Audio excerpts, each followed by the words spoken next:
పనిచేసే ప్రదేశాలలో మహిళలపై లైంగిక వేధింపుల నిరోధక చట్టం 2013 పటిష్టంగా అమలుకు క్షేత్రస్థాయిలో అవగాహన కార్యక్రమాలు నిర్వహిస్తున్నట్లు రాష్ట్ర మహిళా కమిషన్ చైర్పర్సన్ రాయపాటి శైలజ తెలిపారు. బుధవారం స్థానిక కలెక్టర్ కార్యాలయంలోని తిక్కన ప్రాంగణంలో అవగాహన కార్యక్రమం నిర్వహించారు. మహిళలు పనిచేసే ప్రదేశాలలో మహిళలపై లైంగిక వేధింపుల నిరోధము, నిషేధము, పరిహార చట్టం 2013పై అవగాహన కార్యక్రమాన్ని నిర్వహించారు. ఈ సందర్భంగా చైర్పర్సన్ మాట్లాడుతూ పనిచేసే ప్రదేశాలలో మహిళలపై లైంగిక వేధింపుల నిరోధము, నిషేధము, పరిహార చట్టం 2013 క్షేత్రస్థాయిలో అమలు పరచుటకు 10 మంది పనిచేస్తున్న మహిళా ఉద్యోగినులు ఉన్న చోట ఐసీసీ ఏర్పాటు చేయాలన్నారు. సదరు కమిటీ మెంబర్లకు యాక్ట్ అమలుపై సరైన అవగాహన లేదని, వారికి మరింత అవగాహన కల్పించాల్సిన అవసరం ఉందన్నారు. జిల్లాలో సుమారు 256 కమిటీలు ఏర్పాటు చేయడం సంతోషదాయకమన్నారు.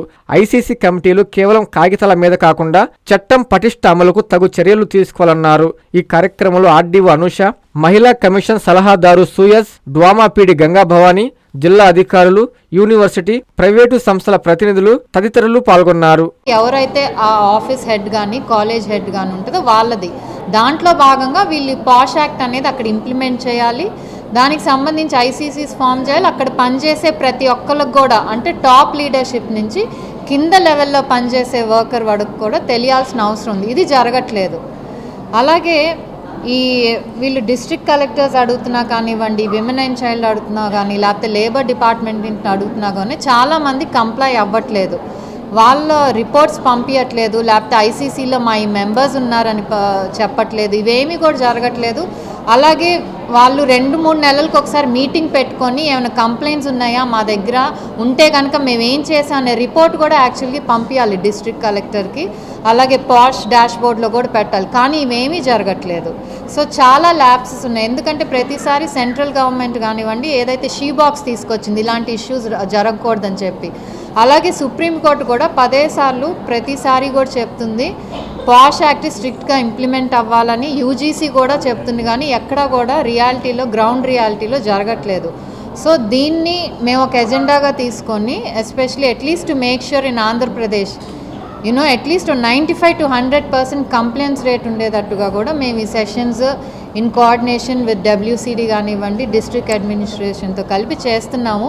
సో ఇక్కడికి వెళ్ళినప్పుడు ఏంటంటే మాకు తెలిసేది ఏంటంటే కొంతమందికి అసలు పాష్ యాక్ట్ అంటే కూడా ఏంటో తెలియట్లేదు. సో హెరాస్మెంట్కి గురవుతున్న ఎవరికి చెప్పాలో తెలియదు, లేకపోతే ఈ వర్క్ ప్లేస్ మానేసి ఇంకో వర్క్ ప్లేస్కి వెళ్ళటం, ఎందుకంటే ఇక్కడ హెరాస్ చేస్తున్నారు కాబట్టి ఇంకో చోటుకి వెళ్ళటం. అక్కడ అయితే వీళ్ళ ప్లేసులు మారుతున్నారు, లేకపోతే ఉద్యోగాలు కానీ చదువుకోవటం అన్నా మానేస్తున్నారు, కానీ వాళ్ళకి ఒక సొల్యూషన్ కూడా దొరకట్లేదు.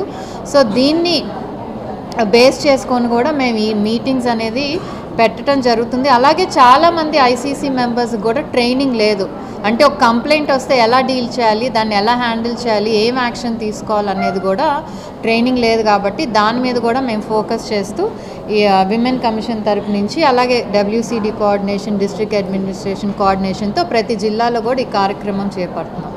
కొన్ని కంప్లైంట్స్ అయితే ఏదైతే 2-3 years బ్యాక్ పెట్టినవి, అంటే ఈ హెరాస్మెంట్ లేకపోతే కొన్ని చోట్ల ఏంటంటే ఇన్స్టిట్యూట్స్లో స్టాఫ్ యాక్షన్ తీసుకున్నా కూడా మేనేజ్మెంట్ దాన్ని సప్రెస్ చేస్తూ కేసు అవనీయకుండా చూస్తుంది. యాక్చువల్లీ అవి 2-3 వచ్చినాయి. దాన్ని మేము చూస్తున్నాము. మేము రిపోర్ట్ పంపించినప్పుడు ఒకవేళ ఆ అమ్మాయి చెప్పిన దానికి యాంటీగా వస్తే కనుక మళ్ళీ మేము అది యాక్సెప్ట్ చేయట్లేదు. ఎందుకంటే వాళ్ళు చెప్పే కంప్లైంట్ జెన్యూన్గా ఉంటుంది కాబట్టి మళ్ళీ మేము ఎస్పీకి కూడా కలెక్టర్కి రాసి మీ రిపోర్ట్ మేము యాక్సెప్ట్ చేయము, మాకు ఒక జెన్యూన్ రిపోర్ట్ ఇవ్వండి, ఫేర్గా మీరు చూసి ఇన్వెస్టిగేట్ చేసండి అని మళ్ళీ యాక్చువల్లీ పంపించిన సందర్భాలు కూడా 2 ఉన్నాయి. సో డెఫినెట్లీ చెప్తున్నాను, ఏ యాక్షన్ కూడా ఏ కేసు కూడా మేము అట్లీస్ట్ మేము చేయగలిగినంత వరకు కూడా మేము we are trying to do.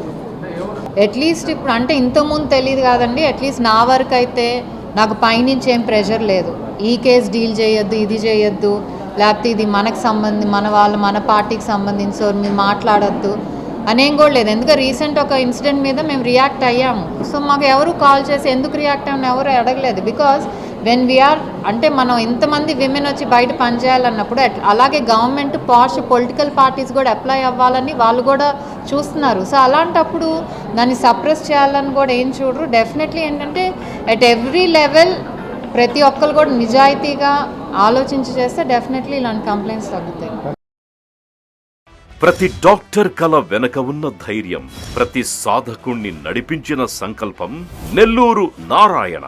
Neat 2025 ఫలితాల్లో ఆల్ కేటగిరీలో 13, 17, 38 వంటి 100లోపు ర్యాంకులతో పాటు ఓపెన్ కేటగిరీలో 161, 253, 323, 515, 546, 563, 804, 955, 962 వంటి 1000లోపు ర్యాంకులతో Nellore Narayana super sensational victory. ఒక్క ఈ సంవత్సరమే 386కు పైగా సీటు సాధించగలిగిన ర్యాంకులను ఆవిష్కరించిన నెల్లూరు నారాయణ ఇప్పటి వరకు 2 తెలుగు రాష్ట్రాల్లోనే అత్యధికంగా 2900కు పైగా మెడికల్ సీట్లు సాధింపజేసి నీట్ ర్యాంకుల లీడర్ గా నిలిచిన నెల్లూరు నారాయణ అప్పుడైనా ఇప్పుడైనా ఎప్పుడైనా నీటిలో నెల్లూరు నారాయణ తరువాతే ఎవరైనా.